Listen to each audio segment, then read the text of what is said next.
जय श्री कृष्ण भक्तगण। प्रिय भक्तों, हल षष्ठी या बलराम जयंती का पर्व भाद्रपद माह के कृष्ण पक्ष की षष्ठी को मनाया जाता है। इस दिन भगवान बलराम की पूजा की जाती है। इस दिन महिलाएं अपने संतान की लंबी आयु के लिए व्रत करती हैं। आइए जानते हैं कि साल 2025 में हल षष्ठी किस दिन पड़ रहा है। हल षष्ठी, जिसे हर छठ, ललही छठ या बलराम जयंती भी कहते हैं, हिंदू धर्म में एक खास व्रत और त्योहार है। यह भाद्रपद मास के कृष्ण पक्ष की षष्ठी तिथि को मनाया जाता है। इस दिन भगवान श्री कृष्ण के बड़े भाई बलराम की पूजा की जाती है, जिन्हें हलधर कहते हैं, क्योंकि उनका मुख्य शस्त्र हल था। माताएं इस व्रत को अपनी संतान की लंबी उम्र, सुख और समृद्धि के लिए रखती हैं। इस दिन जुताई से उत्पन्न किया गया कोई अन्य व्रत रखने वाले को नहीं खाना चाहिए। 2025 में हल षष्ठी 14 अगस्त गुरुवार को मनाई जाएगी। इस दिन भाद्रपद मास के कृष्ण पक्ष की षष्ठी तिथि होगी। पंचांग के अनुसार षष्ठी तिथि 14 अगस्त को सुबह 4:23 से शुरू होगी और 15 अगस्त को सुबह 2:07 पर खत्म होगी। कोई भी व्रत उदया तिथि के आधार पर रखा जाता है, इसलिए हर षष्ठी 14 अगस्त को मनाई जाएगी। यह त्योहार रक्षाबंधन के छठे दिन बाद और जन्माष्टमी से पहले आता है। हल षष्ठी के दिन पूजा के लिए कुछ खास समय बहुत शुभ माने जाते हैं। इन समय में पूजा करने से व्रत का फल कई गुना बढ़ता है।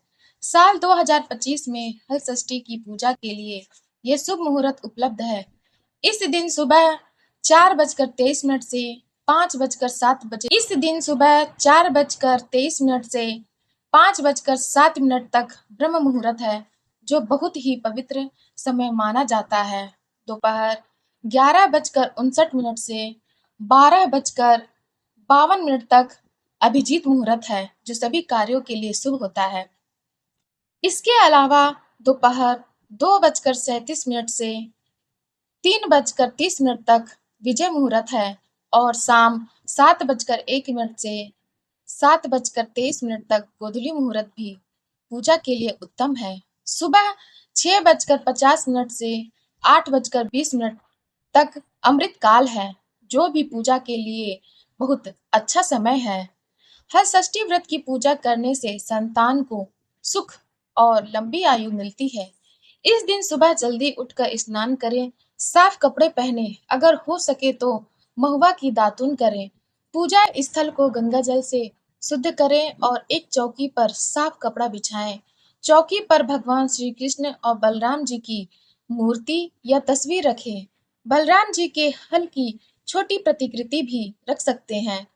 पूजा सामग्री में चंदन, फूल, माला, रोली, अक्षत, दूर्वा, तुलसी, फल, मिठाई, महुआ और पसई का चावल शामिल करें। इसके साथ ही कुछ बच्चों के खिलौने भी रखें।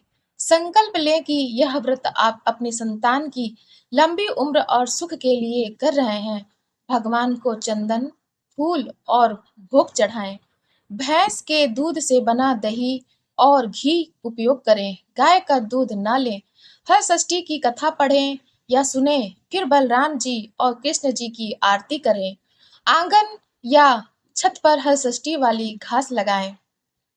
इस व्रत के कुछ खास नियम हैं, जिनका पालन जरूर करना चाहिए। इस दिन हल से जुते खेतों का अनाज जैसे गेहूं या चावल ना खाएं। पसई का चावल या बिना हल का अनाज खाएं। गाय का दूध, दही या घी ना लें, बल्कि भैंस का दूध या उससे बने पदार्थ खाएं। साग सब्जी खाने से बचें। हल से जुती जमीन पर न चलें। दिन भर सात्विक व्यवहार रखें। झूठ या अपशब्दों से बचें और बलराम जी का नाम जपें। हल षष्ठी व्रत संतान की लंबी उम्र, स्वास्थ्य और सुख के लिए बहुत खास है। मान्यता है कि बलराम जी, जो शेषनाग के अवतार हैं, शक्ति और धर्म के प्रतीक हैं।